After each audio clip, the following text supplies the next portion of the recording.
Hi guys, welcome back sa aking channel guys. Welcome to LTHP TV page. And for today's video guys, magre-review tayo dito sa isang lugar na napakagandang site. Sabihin na natin na magandang site dahil nga iniskan ito ng isang foreign, isang Amerikano guys. Nag-scan siya dito guys gamit yung GPR na scanner niya. Tapos meron tayong living witness taga rito guys. Nakita niya yung kanyang televised, nakita niya doon meron nakatatak na gold. Tapos may pula doon sa kanyang screen dito nga banda, kaya nga hinukayan, sinubukan ng ating katiits. Nung hinukay nila ito guys, pagdating ng 8 feet pa lang kalalim guys, nakuha nila, tanggal nila yung pyramid na bato dito, nakuha nila yung tatlong giveaways na gold plates bar. Kaya lang guys, nung nilagyan ng acid, natanggal yung kanyang plated. So yung pala, isang bala na kinating ginawang square bar. Tatlo po yun guys, dito nakuha nila. So ibig sabihin, reference sign lang yun na mayroong tatlong box na nakabaon dito guys, dahil nakuha nila 8 meters under the ground. So ngayon, as long as na positive itong area, dahil nga sinurvey dito ng Amerikano, tapos nag-test digging sila, nakuha nila yung sample na HTM na tatlo. Ngayon, susubukan naman natin itong ating Legend 3D scanner. So hindi na tayo paligoy-ligoy pa, diretso na po tayo. Ayan, i-on lang po natin itong ating Legend 3D. Tapos itong ating Android device lang ating gagamitin ngayon guys. Hindi na tayo gagamit ng laptop. Ayan, ito na po yung ating GER detect na application. Ayan po, English. Tapos dito guys, ayan. So i-connect lang po natin ang kanyang Bluetooth. Ayan po, connect lang po natin yung ating Bluetooth. Ayan, lalabas na po dito guys, GER 3D. Ayan, pindutin lang po natin yan.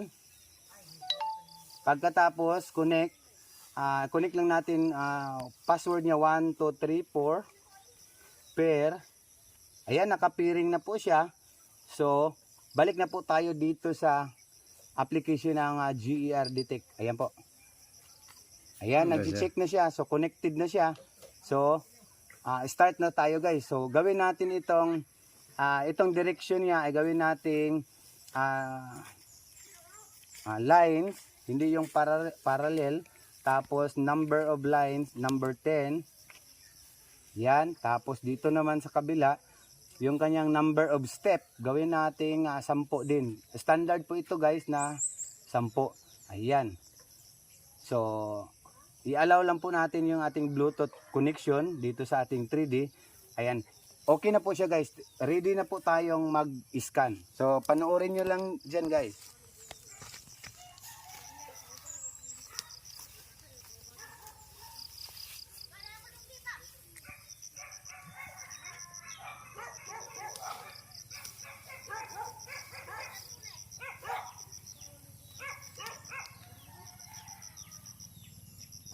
So yun guys, so let's continue.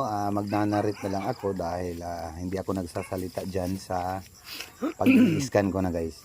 Ito sabihin ko sa inyo guys, ang buong kwento nitong ating site na iniscan ngayon guys. Kung naalala nyo guys, ay dati ko na itong napuntahan. Tapos nung iniscan ko ito gamit ang Maria Technology, ay yun, meron siyang 8 feet na metal. So merong metal na nakita doon sa ating Maria Technology. Tapos hinukay nila pag daan ng ilang araw, hinukay nila guys.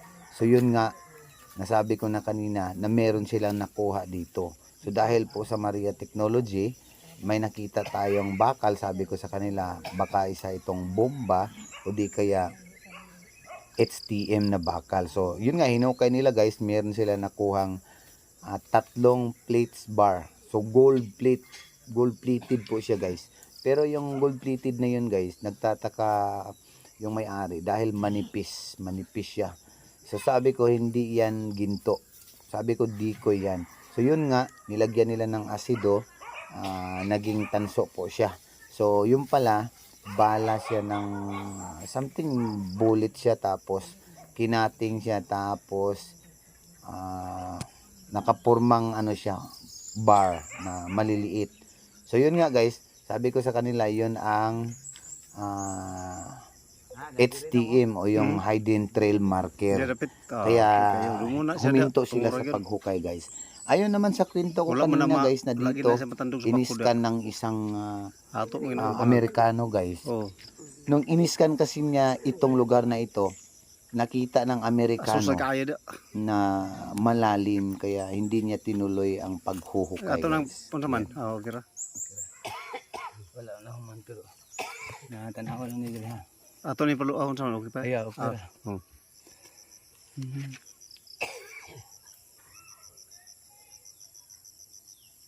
Ay, po yung tubig ba? Bangag na. Bangag ng blue. Mara, kita niyo na. Oh, na nagasidlak gamay.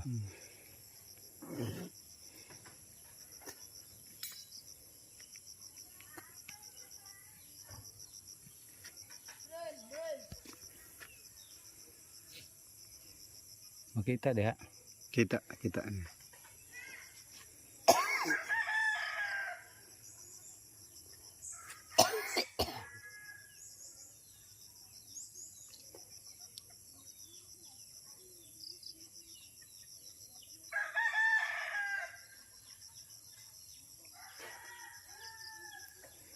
Dito gid siya, kato nga Kilid.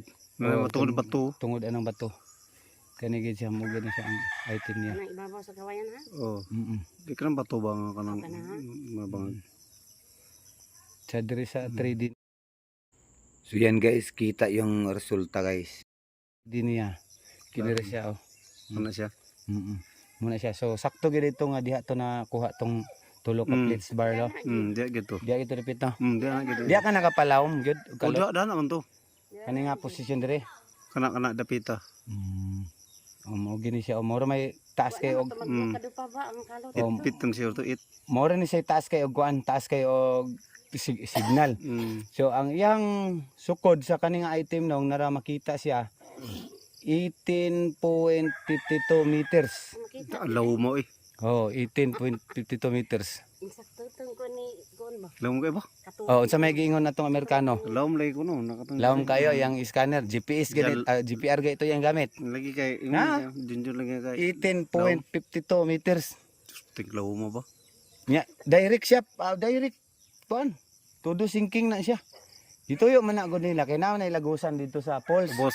Nay kanang secret paksol nila pang exit pagawas. So, Basi magkita ng tunnel, basin ba? Posible ni siya. Wa lang gid ko makahumano kay kaning wall diri. Pangpang naman siya katong dito. Pero wala mo na gid ni siya. Wala gila no kung mag-change color ko.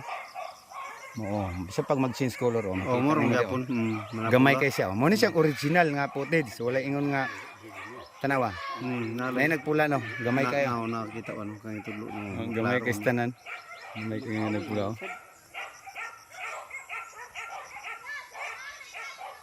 So, muna siya ang iyang original nga footage dito ya. Yun yung pagamihan daw di. Pero kay sa kuno.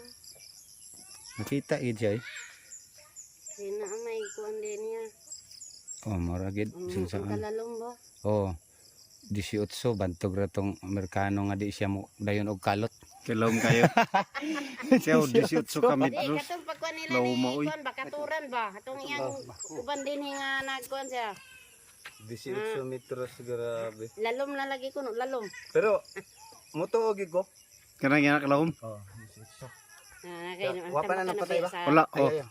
Okay guys, tapos na po ang ating pag-testing ng ating Legend 3D. Tapos nakita nyo naman guys, walang cutting itong aming video. Diretso-diretso po para makita ng ating mga viewers at sa inyo, makita ng ating financier guys.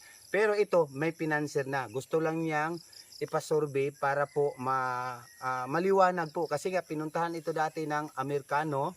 Tapos iniskan niya gamit yung kanyang GPR ground penetrating radar made in US. Tapos nakita dito guys na mayroong item.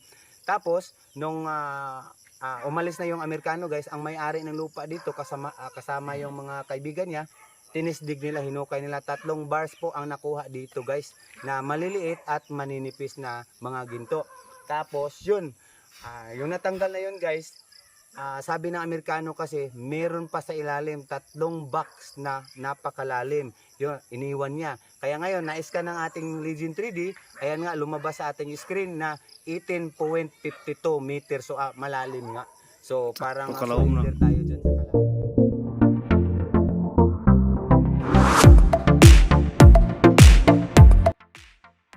So ayan guys, palili pa rin natin ang ating drone mula sa itaas, mula sa iniskan natin kanina, paibaba po dyan sa poles.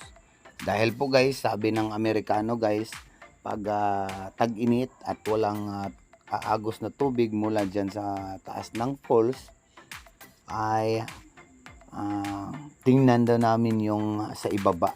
So ayan guys, so pabor po tayo ngayon dahil wala pong tubig ngayon ang falls dahil nga sa malakas na init. Ayan guys, yung may kawayan na yan, dyan kami nag-scan.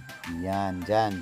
Tapos ngayon, ibababa natin ang ating drone papuntang sa ibaba dahil sa kalagitnaan daw po ng falls, in between dito mula sa taas papuntang bagsakan ng tubig, ay mahahanap daw natin dyan yung entrance. Kaya nga,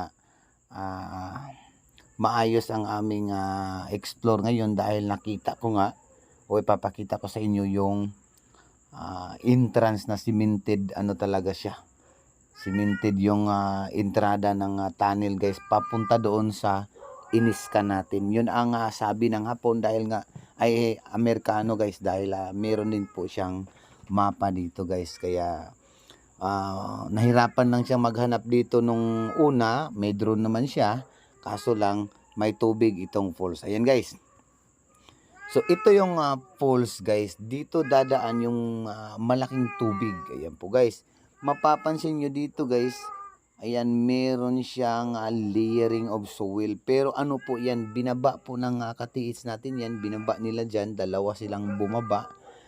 May simento yan, yan, simentado po yan. Tapos dito naman guys, sa simentadong ito, mapapansin natin may isang door. Ayan. So yan guys, yan yung lagusan guys o yung tagusan guys. So mula doon sa itaas, naging L po ang tunnel dito guys, papunta dyan. So exit door pala yan guys. So yun lang muna guys ang aking kwento ngayon guys.